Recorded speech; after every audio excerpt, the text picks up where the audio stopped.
Hai sahabat TCID, kalian sedang mendengarkan podcast Suara Akademia. Ngobrol seru isu terkini bareng akademisi.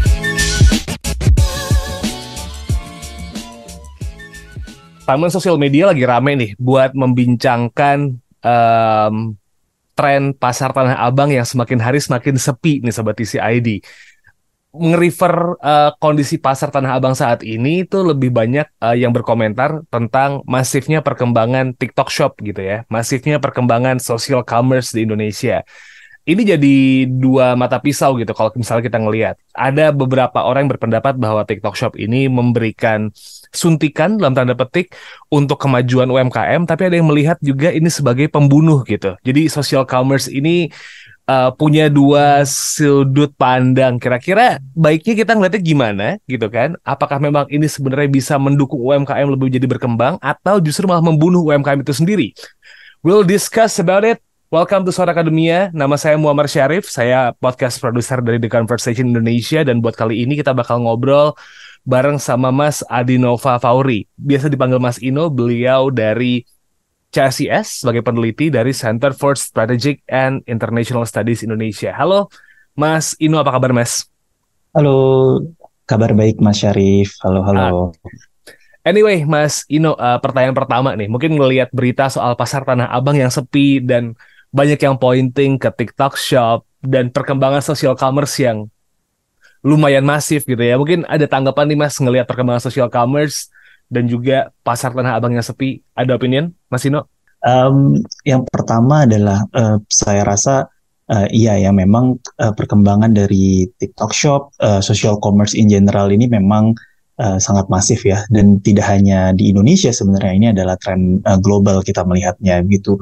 Kenapa demikian? Karena memang nature dari social commerce ini yang memang agak sedikit berbeda dengan e-commerce dan memang memiliki opportunity-nya sendiri gitu.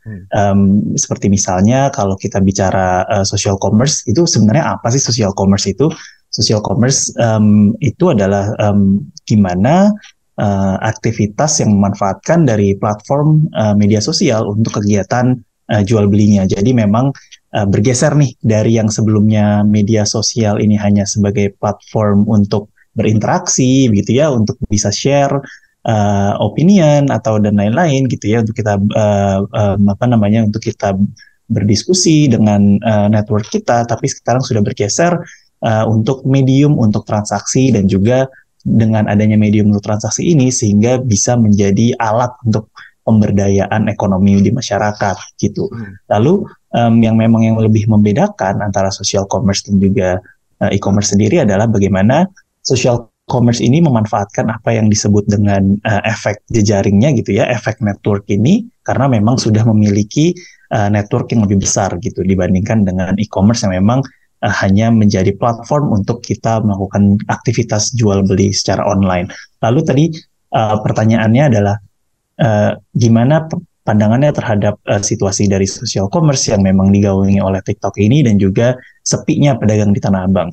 Saya rasa agak sedikit tidak fair ya kalau kita membicarakan ada fenomena TikTok Shop yang sedang booming, terus ada fenomena pedagang Tanah Abang yang sepi. Sepertinya ini agak tidak fair kita melihatnya langsung secara hubungan sebab akibat gitu, karena pastinya itu harus ya mungkin ada hubungan ya, tapi tidak selalu atau semerta-merta itu menjadi hubungan yang sebab akibat begitu, karena kondisi ekonomi juga memang sudah berbeda, ada tantangan-tantangan yang lain. Kita baru saja kita masih dalam proses recovery dari COVID-19 gitu ya. Jadi memang banyak tantangan-tantangan tersendiri yang dihadapi oleh ekonomi Indonesia, dan ini perlu direspon oleh pemerintah. Jadi tidak semerta-merta adanya aktivitas ekonomi yang lesu ini disebabkan oleh si TikTok Shop itu. Mungkin tanggapan pertama saya itu dulu, Mas Syarif. Oke. Jadi banyak komentar-komentar yang misalnya kayak pedagang-pedagang bilang salah satu solusinya untuk menangani sepinya Tanah Abang TikTok ditutup tuh justru malah lebih unfair lagi ya Mas Ino ya. Iya, karena kalau kita lihat TikTok ini kan memberikan opportunity ya kepada pedagang-pedagang UMKM kita. Karena misalnya dengan adanya TikTok Shop gitu ya, mungkin kita nggak usah sebut brand gitu ya. Dengan adanya social commerce maupun e-commerce yang ada sebelumnya, ini membuka peluang bagi pedagang-pedagang kita untuk bisa mendapatkan pasar yang baru. Dari yang sebelumnya misalnya hanya bisa menjualkan produk-produknya itu ke di wilayah yang relatively lebih sempit gitu ya pasarnya, sekarang bisa menjual produknya itu bisa ke kota lain, bisa ke provinsi lain, bahkan bisa sampai keluar pulau, bahkan ada peluang untuk bisa sampai ke pasar internasional gitu. Jadi kita harus melihatnya itu dari sisi opportunity-nya juga begitu.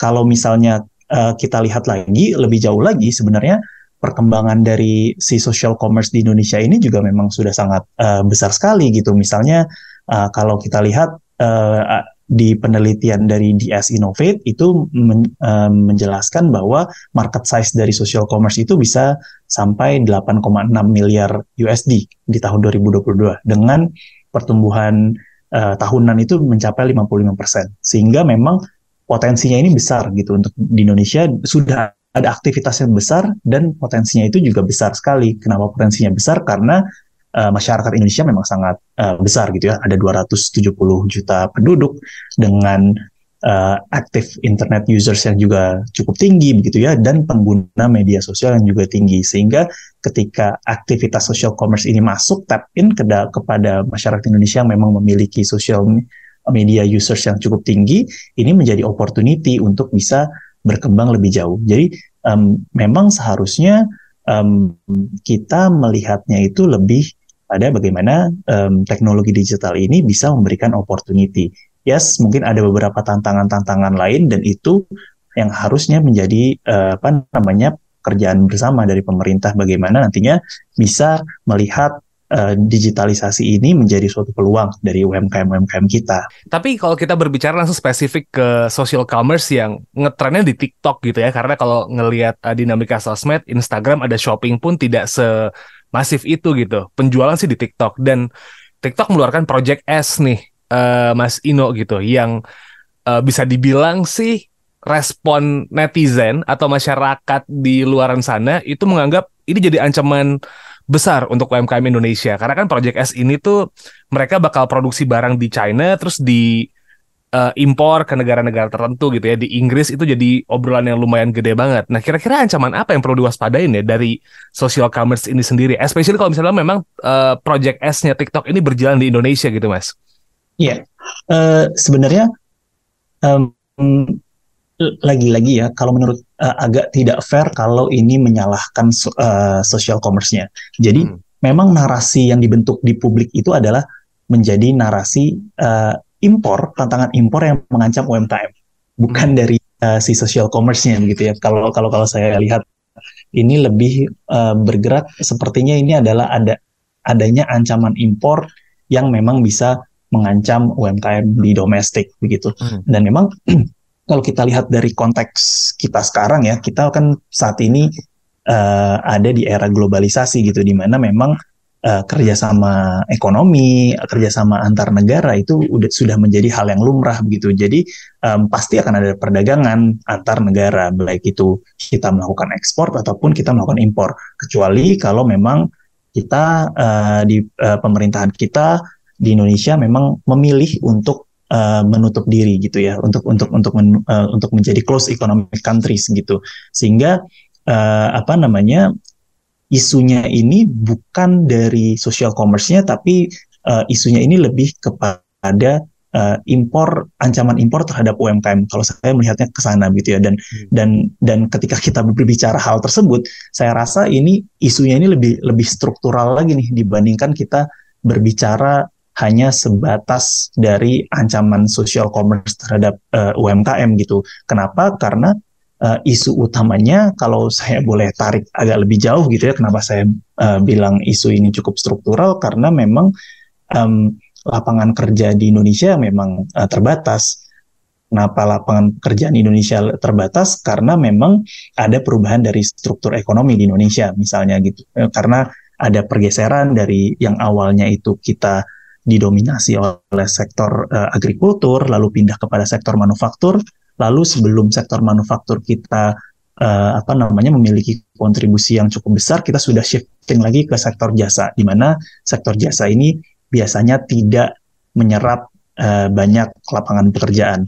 Didorong lagi juga adanya penciptaan lapangan kerja baru yang berbasis teknologi, yang memang didasari juga oleh banyaknya pekerjaan yang sifatnya informal. Jadi memang isu strukturalnya ini yang harus menjadi nuansa utama ya kalau kita melihat fenomena ini gitu, karena terbatasnya lapangan pekerjaan itulah makanya banyak dari kita yang memilih untuk menjadi atau untuk memilih untuk berusaha sendiri atau menjadi pengusaha di UMKM gitu.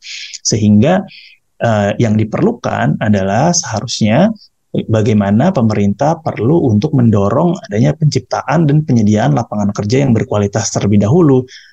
Jadi tidak banyak yang lari ke sektor informal ataupun juga UMKM gitu. Lalu bagaimana dengan existing condition-nya gitu ya untuk sektor UMKM yang sudah ada? Yang perlu dilakukan oleh pemerintah adalah memberikan pengetahuan yang cukup gitu ya, memberikan pelatihan terus-menerus, lalu juga memberikan perlindungan gitu.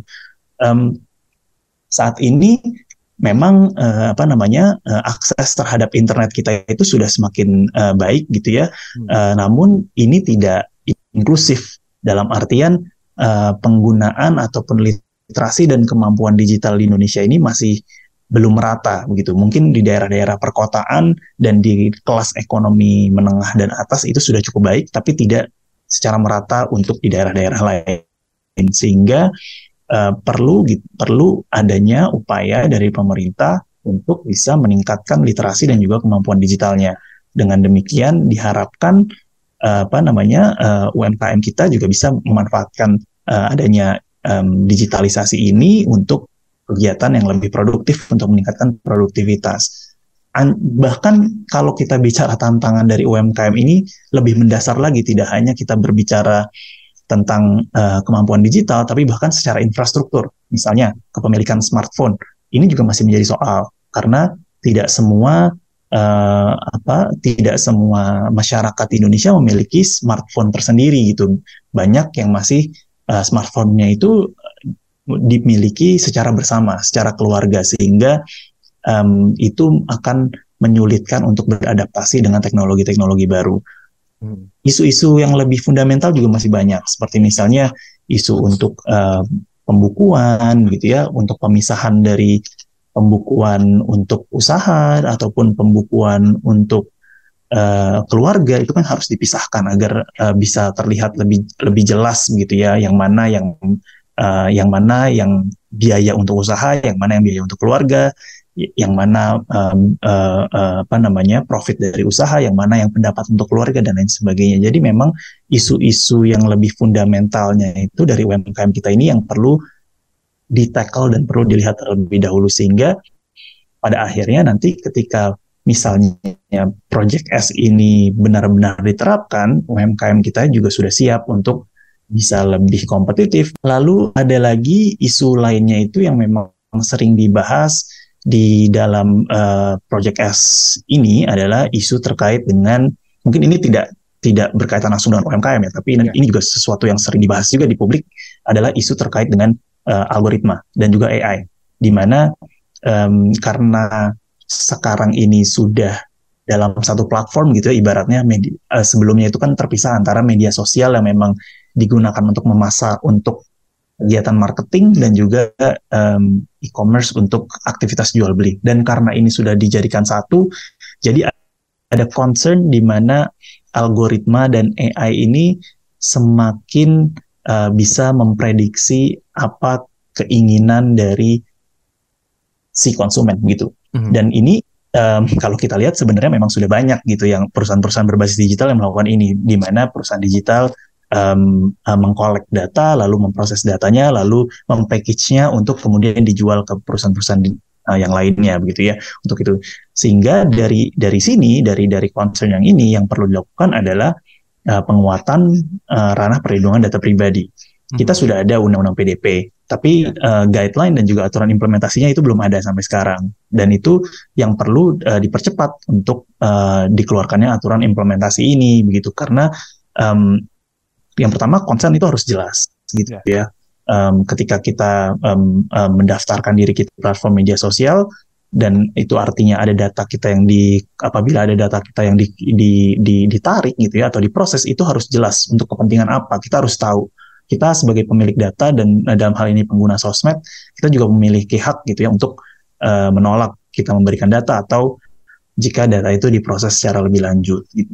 Lalu yang saya lihat lagi isu lainnya yang terkait dengan project dari TikTok ini adalah pemberian diskon ya, yang memang dianggap menjadi predatory pricing untuk UMKM lokal kita.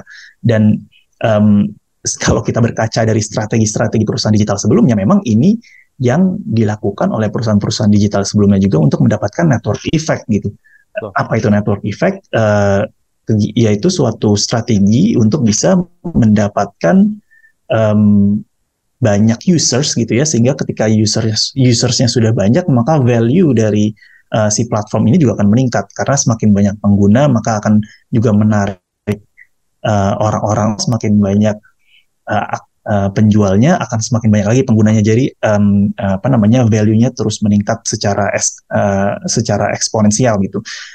Dan ini adalah nature dari perusahaan digital dengan pemanfaatan network effect seperti ini.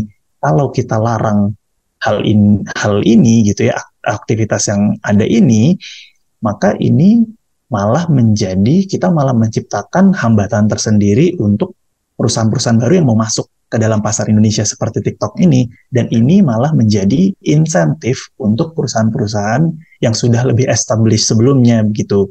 Sehingga dan kita sebaiknya tidak melakukan itu gitu ya, karena kan bagaimanapun juga prinsip kompetisi ini harus digalangkan antar perusahaan juga. Kalau kita malah hanya memberikan hambatan untuk masuk, itu malah bisa berdampak negatif terhadap ekonomi gitu. Meskipun prinsip-prinsip dari good governance, prinsip-prinsip dari bagaimana perusahaan digital ini harus lebih sustainable ke depan, ini juga perlu didorong sebagai suatu strategi utama dari perusahaan-perusahaan digital. Dan ini memang sudah terlihat dari strategi perusahaan digital existing kita, di mana memang sudah banyak upaya untuk untuk bisa menjalankan usahanya lebih ke arah yang profitable begitu ya. Jadi tidak hanya mengumpulkan nilai yang lebih besar saja. Mungkin itu, Mas Syarif. Iya. Tapi jadi menarik juga kalau kita berbicara soal social commerce, ini tuh kan sepertinya menguntungkan konsumen banget ya, Mas Ino ya gitu. Jadi kayak memang behavior konsumen yang karena mereka ya konsumen di mana-mana gitu, cari harga yang paling murah, paling gampang diakses, itu yang yang akan diburu sama pembeli gitu. So basically artinya para UMKM ini sendiri juga ada yang harus juga mulai mempelajari gimana behavior dari konsumen itu sendiri, daripada menyalahkan platform yang memang memberikan kenyamanan untuk konsumen gitu. Ya, betul. Jadi memang kalau kita gitu ya sebagai publik gitu ya, kita harus melihat ini kan dalam konteks kesejahteraan secara umum gitu ya. Pasti dari setiap inovasi, intervensi dan lain sebagainya itu akan ada winners and losers gitu ya. Siapa winnersnya, siapa yang losersnya, lalu apa yang perlu kita lakukan gitu ya, atau misalnya sebagai publik apa yang perlu kita rekomendasikan kepada pemerintah sehingga bisa mengurangi biaya-biaya dari losersnya atau bisa prevent ini lebih terjadi gitu ya. Dan memang kalau dari sebenarnya kita tidak hanya berbicara tentang social commerce ya, bahkan dari awal waktu e-commerce muncul pun juga ini memberikan keuntungan yang sangat besar untuk konsumen gitu. Dan dari awalnya untuk kita membeli sesuatu kita harus pergi dari poin A ke poin B, lalu ke poin C gitu ya. Sekarang kita cukup duduk di ruang tamu gitu ya dengan smartphone kita, terus kita udah bisa membeli barang-barang, baik itu barang yang bersifat untuk kita konsumsi secara langsung, ataupun bahkan kita sekarang ini sudah dimanjakan sekali untuk kita membeli barang-barang untuk groceries yang cukup banyak gitu ya, beli sayur gitu ya untuk keperluan seminggu dan lain sebagainya. Jadi memang pastinya ini sangat menguntungkan konsumen gitu ya. Dan kalau dari hal ini gitu ya, siapa losersnya? Apakah pastinya kalau konsumen untung berarti akan ada penjual yang untung juga gitu ya. Tapi pasti ada juga penjual yang tidak diuntungkan dari sini gitu ya. Karena kenapa bisa tidak diuntungkan? Karena memang itu tadi ada banyak tantangan-tantangan. Misalnya apakah memang saat ini belum bisa beradaptasi kah dengan digitalisasi? Karena kita juga tidak bisa menyamaratakan nih semua penjual kita anggap tech savvy gitu. Karena memang kan saat ini ya kita harus mengakui bahwa level dari pendidikan di Indonesia tidak merata dan lain sebagainya gitu. Jadi memang ada tantangan-tantangan tersendiri, dan di mana pemerintah harus tap ke pihak yang mana ini juga perlu menjadi perhatian gitu ya. Kita harus lihat, oke, ini ada keuntungan untuk konsumen, lalu apa yang harus dilakukan oleh pemerintah? Gimana caranya penjual-penjual ini bisa lebih memanfaatkan produk atau produk digital ini gitu ya, baik itu social commerce maupun e-commerce, sehingga sekarang ini produk-produknya bisa lebih dipasarkan di e-commerce ataupun social commerce ini gitu ya. Lalu bagaimana cara melakukan itu? Dari mulai basicnya terlebih dahulu itu seperti apa? Bagaimana cara melakukan pendaftaran? Bagaimana cara mempackage barangnya agar menarik? Bagaimana caranya memberikan mengiklankan produknya dan lain sebagainya. Tapi itu pun sebenarnya juga tidak cukup gitu ya.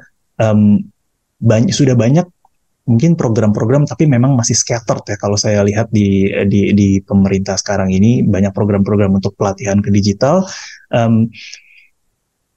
tapi itu masih dirasa belum cukup. Kenapa? Karena satu hal yang sering kali dilupakan adalah misalnya produknya sudah bisa masuk ke digital, sudah bisa memasarkan, memberikan diskon, tapi nggak ada pasarnya. Nah ini kenapa bisa nggak ada pasarnya? Karena biasanya UMK yang lebih kecil ini tidak punya yang disebut dengan efek jejaring itu gitu, untuk bisa memulai, untuk bisa mempunyai network gitu ya, untuk bisa memasarkan barangnya itu akan lebih susah kalau dimulai dari bawah gitu ya. Berbeda dengan misalnya kalau masyarakat kelas menengah yang memang sudah punya banyak rekan atau banyak teman-teman yang juga dari kalangan kelas menengah memasarkan produknya. Karena itu akan lebih mudah tuh tap ke pasarnya, karena biasanya masyarakat kelas menengah memang lebih memiliki daya beli gitu ya. Jadi ketika memasarkan produknya lebih gampang tuh terjualnya gitu, dibandingkan kalau kita berbicara UMK yang skalanya kecil gitu, karena mereka tidak tahu bagaimana cara awalnya itu untuk tap ke pasar yang tepat gitu. Dan ini harus menjadi concern dari pemerintah juga gitu. Jadi ketika ada program-program yang bersifat pelatihan, itu tidak hanya sebatas dari pengguna, bagaimana caranya mendaftarkan ke social commerce ataupun e-commerce itu, bagaimana caranya menggunakan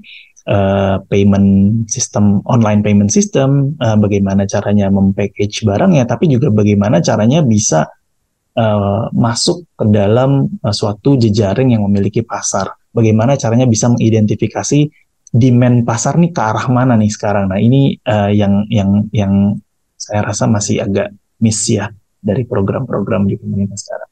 I see. Tapi pemerintah juga akhirnya mencoba untuk melakukan proteksi nih Mas terhadap UMKM dengan social commerce yang ya kita nggak bisa ngebendung lagi ya, karena kemajuan teknologi itu kayak sebuah keniscayaan gitu, apalagi dengan fitur-fitur yang sekarang. Permendak nomor 50 tahun 2020 juga bakal direvisi katanya untuk melindungi UMKM dan juga merespon isu social commerce ini. Kalau ngelihat dari permendak yang udah ada nih Mas, dan fenomena social commerce yang sekarang, kira-kira apa yang perlu direvisi ya Mas ya? Iya, sebelum dari revisi permendak ini kan yang sering kita dengar di publik itu kan TikTok itu mau di-ban ya Mas ya. Iya. Jadi sekarang sudah mengarah ke revisi permendak, sebenarnya sudah lebih positif lah dibandingkan di-ban secara total gitu ya. Berarti artinya kan akan dari yang sebelumnya tidak masuk dalam regulasi menjadi diregulasi begitu. Dan Kalau ini dari per hari ini kita rekaman, itu memang sekarang sudah masuk dalam tahapan harmonisasi gitu ya. Memang isi-isinya sih belum banyak dibocorkan di media, tapi dari berita-berita yang beredar sudah masuk tahapan harmonisasi di Kumham untuk kemudian setelah harmonisasi dilakukan bisa langsung dikeluarkan gitu ya Permendaknya. Balik lagi ke pertanyaan Mas Syarif tadi terkait dengan apa sih sebenarnya yang harus dimasukkan ya, komponen-komponen yang harus dimasukkan ke dalam Permendak nomor 50 ini. Yang pertama adalah kita harus tadi benar juga gitu ya, kemajuan teknologi ini adalah suatu keniscayaan yang memang kita harus hadapi itu gitu. Dan selain itu yang perlu kita harus akuin ini adalah bagaimana kecepatan dari inovasi, perkembangan teknologi dan lain sebagainya ini pasti tidak akan bisa diimbangi oleh regulasi. Itu pasti. Jadi pasti regulasi akan selalu tertinggal dari kecepatan teknologi dan juga inovasi. Bahkan biasanya kalau dari teman-teman di industri itu bilangnya apa istilahnya lebih baik minta maaf daripada minta izin gitu ya. Iya, kurang lebih seperti itu gitu. Jadi memang itu udah sesuatu yang kita harus amini lah ya. Regulasi tidak akan bisa selalu mengikuti perkembangan zaman. Jadi apa yang harus dilakukan itu sebenarnya adalah bagaimana dalam pembuatan regulasi itu adalah sesuatu yang bersifat prinsipil dan juga berorientasi pada perlindungan konsumen. Sebenarnya pemerintah tidak harus benar-benar masuk gitu ya kepada bisnis model ini, bisnis modelnya seperti apa dan lain sebagainya terus untuk kemudian diregulasi, karena pada akhirnya ketika ada inovasi yang baru nanti harus berubah lagi dan lain-lain gitu. Jadi memang sebaiknya sebenarnya itu orientasinya itu adalah bagaimana ada suatu fenomena baru, bagaimana upaya dari pemerintah untuk bisa memberikan perlindungan yang lebih terhadap konsumen gitu. Karena dalam hal ini kalau dalam aktivitas jual beli itu pastinya kan ada power imbalance ya, konsumen pasti memiliki power yang lebih rendah dibandingkan si penjual gitu ya, dan disitulah tugasnya pemerintah untuk masuk untuk bisa memberikan perlindungan terhadap konsumen gitu. Terkait dengan komponen apa yang harus dimasukkan gitu ya, saya rasa memang cukup debatable gitu ya. Misalnya let's say social commerce mau dimasukkan ke dalam Permendak, apakah definisi dari penyedia jasa elektronik itu akan dirubah atau seperti apa? Lalu definisinya ini akan dirubah seperti apa begitu? Karena kan sebelumnya ini adalah secara definisi dari Permendak nomor 50 itu adalah yang diatur adalah penyedia sarana komunikasi elektronik yang digunakan untuk transaksi perdagangan. Apakah ini sudah cukup mencakup bisnis model dari social commerce atau belum, misalnya seperti itu. Lalu bagaimana dengan aktivitas social commerce yang lain, misalnya berjualan di grup WhatsApp, apakah ini nantinya akan diatur juga dalam Permendak 50 atau tidak gitu, atau hanya ini khusus untuk sosial media yang memang sudah memiliki fitur jual beli atau seperti apa. Lalu di fitur jual beli ini harus ada komponen apa? Apakah misalnya harus ada komponen kantung untuk pembayaran begitu ya? Jadi pembayaran tidak dilakukan secara langsung dari konsumen pada penjual, yaitu ada yang artinya akan ada pihak ketiga gitu ya, baik itu si penyedia platform atau siapapun itu gitu ya, untuk bisa memberikan perlindungan atau seperti apa. Jadi secara definisi ini menurut saya adalah sesuatu yang perlu diperhatikan juga oleh pemerintah. Definisi seperti apa yang akan dimasukkan oleh pemerintah untuk bisa mengakomodasi bisnis model seperti social commerce ini. Lalu komponen lainnya adalah terkait dengan standar dari produk. Yeah. Ini lagi-lagi kaitannya adalah untuk perlindungan konsumen. Bagaimana produk yang diperdagangkan itu harus bisa memiliki keterangan kandungan, lalu memiliki standar akan kesehatan dan keamanan, dan lain sebagainya. Lalu hal lain yang perlu diperhatikan misalnya adalah aturan terkait dengan arus barang dan juga pembayaran. Misalnya arus barang ini adalah impor, berarti bagaimana nanti itu masuk ke dalam tarif impor yang mana gitu ya. Jadi ini juga harus dilihat oleh pemerintah. Pembayarannya seperti apa? Apakah misalnya diwajibkan untuk bertransaksi menggunakan sistem pembayaran yang ada di Indonesia atau seperti apa? Lalu isu lain yang juga penting untuk dimasukkan ke dalam Permendak ini adalah terkait dengan resolusi dari konflik atau dispute resolution gitu ya. Kalau misalnya nanti terjadi permasalahan antara penjual dan pembeli, ini siapa yang akan menyelesaikan? Apakah social commerce di sini, penyedia jasa social commerce bisa menjadi untuk bridging resolusi konflik ini atau tidak gitu? Atau seperti apa? Siapa yang akan bertanggung jawab ini gitu? Jadi memang yang harus diutamakan dari pemerintah adalah bagaimana prinsip-prinsip dari perlindungan terhadap konsumen ini. Bagaimana misalnya nanti terjadi komplain dari konsumen, siapa yang akan menyelesaikan ini? Lalu terkait dengan data pribadi yang diambil, itu bagaimana perlindungannya? Advertisement yang disasar kepada secara langsung oleh konsumen itu seperti apa? Apakah selama ini ada concern atau tidak? Seperti itu. Bagaimana dengan produk-produk yang memang tidak sesuai, misalnya itu yang tadi menimbulkan komplain tadi, atau misalnya palsu atau barangnya rusak. Nah ini seperti apa? Jadi yang perlu diatur dalam Permendak itu adalah paling tidak prinsip-prinsip yang memang berorientasi pada perlindungan konsumen itu begitu. Di sisi lain, selain dari Permendak, revisi Permendak yang tentunya kita sangat apresiasi gitu ya dari pemerintah, adalah bagaimana perlunya untuk peningkatan awareness dan juga edukasi terhadap publik terlebih dahulu gitu, tentang apa sih sebenarnya social commerce ini, bagaimana sih caranya masyarakat agar bisa meminimalisir dari potensi-potensi penipuan, potensi dan juga risiko-risiko yang akan dihadapi yang lainnya gitu ya, entah itu serangan cyber ataupun juga data dan lain sebagainya. Jadi memang secara regulasi juga perlu diperkuat, tapi secara aktivitas program untuk peningkatan awareness dan juga edukasinya ini juga masih diperlukan, karena memang mengingat literasi dari masyarakat Indonesia memang masih tidak terlalu tinggi begitu ya.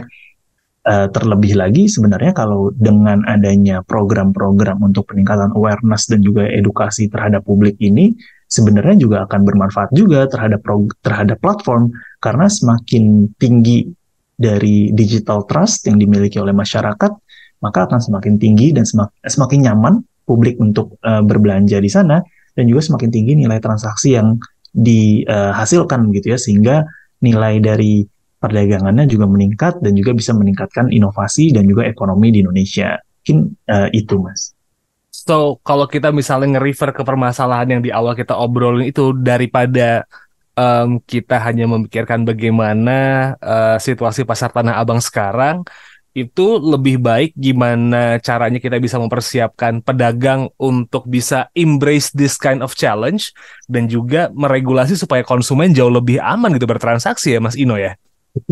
Betul Mas Syarif. Jadi memang yang perlu kita sasarkan itu adalah bagaimana kita jangan melihat ini sebagai tantangan atau risiko, wah nanti produk pasar di Indonesia dibanjiri oleh barang-barang import saja nih. Jangan kita sebaiknya tidak inward looking seperti itu gitu ya. Tapi kita harus melihat ini sebagai peluang dari UMKM kita agar bisa berdaya saing lebih baik gitu ya.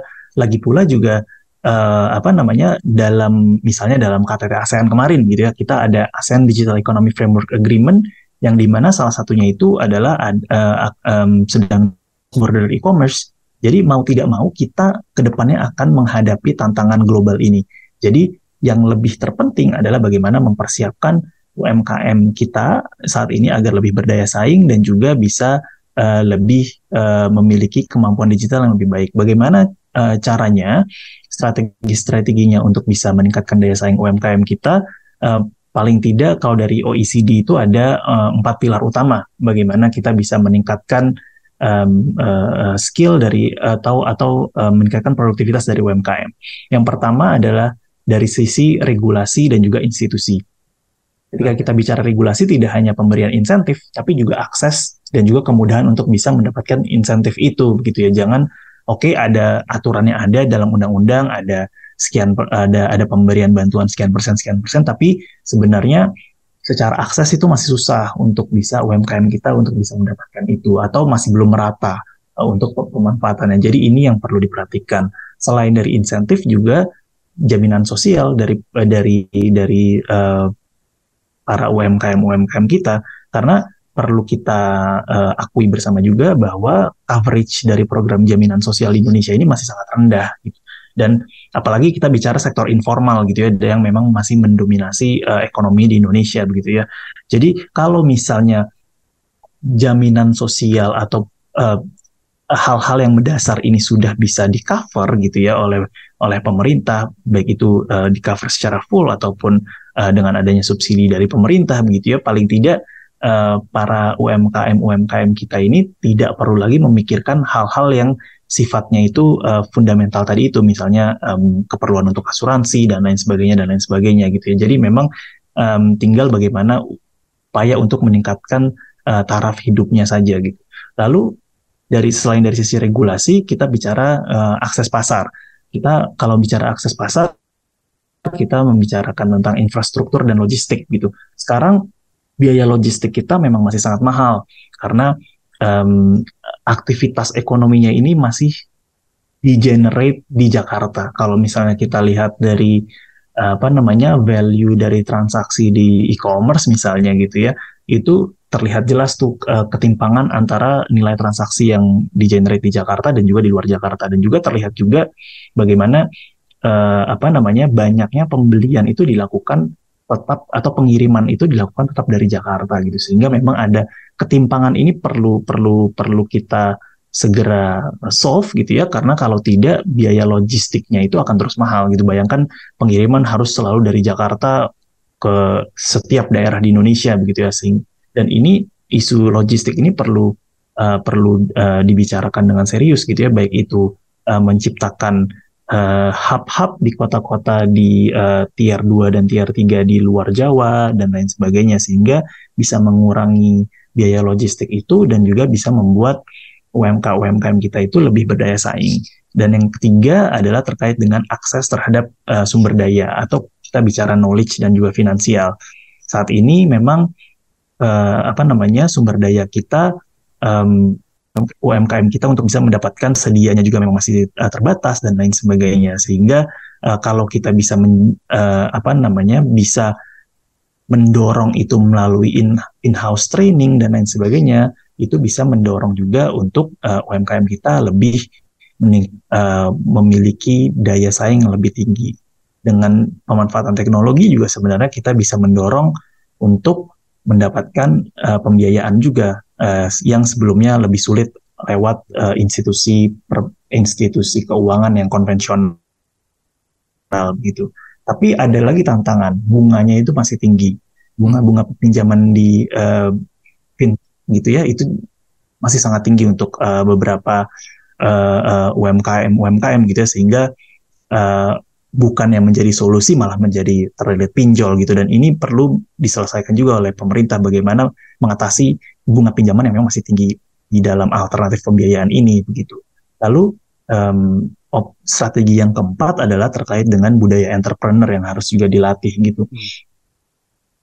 Kita harus pisahkan gitu ya antara UMKM yang memang mau menjadi pengusaha atau yang mau menjadi entrepreneur dengan UMKM yang memang terpaksa menjadi entrepreneur karena tidak memiliki opsi lain. Ini perlu ada treatment yang berbeda, perlu ada kebijakan yang berbeda juga gitu. Karena kalau misalnya dia itu terpaksa, maka tidak akan ada keinginan untuk bisa lebih berkembang dan lain sebagainya gitu ya. Sehingga solusinya adalah bagaimana memberikan training yang lebih sesuai untuk bisa menyiapkan si pihak ini kepada dunia kerja gitu. Lalu sementara untuk yang sudah memiliki budaya entrepreneur yang lebih tinggi, bagaimana kita bisa mengoptimalkan hal ini gitu ya, misalnya dengan memberikan pelatihan terkait dengan membaca peluang, bagaimana kondisi dengan permintaan pasar sekarang, bagaimana cara melihat arah permintaan pasar ke depan, mengkalkulasi risiko-risiko dan lain sebagainya, sehingga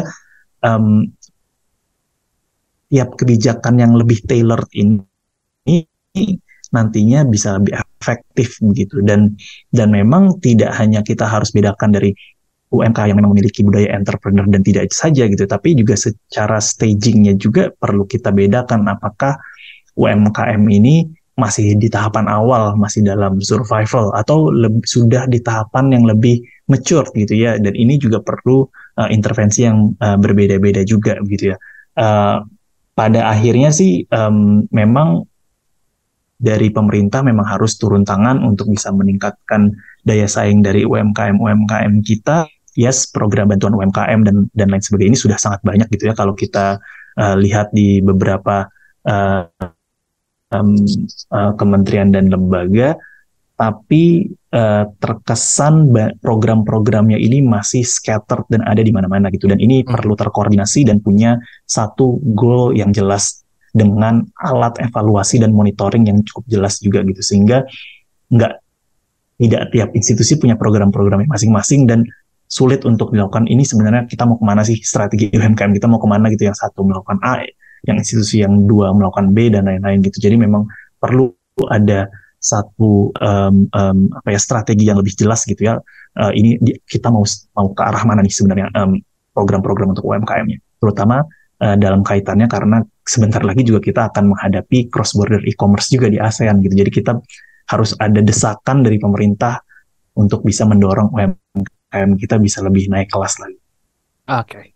So, kalau misalnya saya bisa ngerangkum obrolan kita pada saat ini adalah lebih baik kita melihat dengan cara helicopter view supaya pada akhirnya UMKM itu bisa diselamatkan. Bagaimanapun challenge-nya, pemerintah bisa embrace the challenge, apalagi soal teknologi. Kayaknya kita harus siap buat beradaptasi terus. Konsumen juga ketika semakin mudah mendapatkan barang juga dapat perlindungan di Permendak 50 tahun 2020 yang akan direvisi itu ya Mas Ino ya.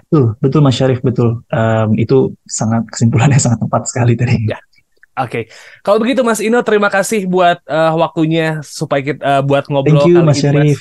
Yep, you're welcome. It's such an honor for me to talk and discuss about it. Dan buat Sobat TCID, kalau misalnya emang pengen tahu kira-kira teman-teman dari CSIS itu sedang mengeluarkan rilisan terbaru apa gitu, bisa langsung cek aja di websitenya di csis.or.id atau di sosial media di @csisindonesia. Itu ada di Twitter dan juga di Instagram ya. Kalau begitu, saya Muhammad Syarif pamit. Once again, thank you so much Mas Ino buat waktunya. Kita ketemu lagi di next episode. Wassalamualaikum.